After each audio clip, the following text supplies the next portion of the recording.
Secunderabad Tirumalagiri police station limits లో పోలీసులు cordon search తనిఖీలు చేపట్టారు. ఏసీపీ రమేష్ ఆధ్వర్యంలో తిరుమలగిరి పోలీస్ స్టేషన్ నుండి ఫ్లాగ్ మార్చ్ నిర్వహించారు. ఈ నేపథ్యంలో తనిఖీలు చేపట్టి 23 2-వీలర్ వాహనాలు, 1 3-వీలర్, పేపర్లు, నెంబర్ ప్లేట్ లేని వాహనాలను సీజ్ చేశారు. ఆ వాహనాలను తిరుమలగిరి పోలీస్ స్టేషన్కి తరలించారు. ఈ తనిఖీల్లో 4 ఎస్ఐలు, 70 మంది సిబ్బంది, ఏసీపీ పాల్గొన్నారు.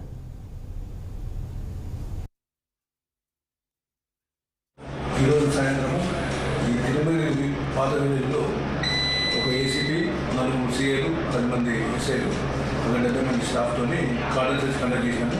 Senior officers ACP north zone Rohit madam, C Krishnareddy ఆదేశాల మేరకు ఈరోజు సాయంత్రం 6 నుంచి 8 వరకు కార్డన్ సర్చ్ కండక్ట్ చేశాము. దీంట్లో ఒక 22 2-వీలర్లు, ఒక ఆటో రికవర్ చేసాము. డాక్యుమెంట్స్ లేకుండా తీసుకొచ్చాము. మళ్ళీ వాళ్ళకి వెరిఫై చేసేసి హ్యాండ్ ఓవర్ చేసినారు. ప్రజలతో మాట్లాడుతూ పబ్లిక్తో మాట్లాడుతూ నీకేమైనా ఎలక్షన్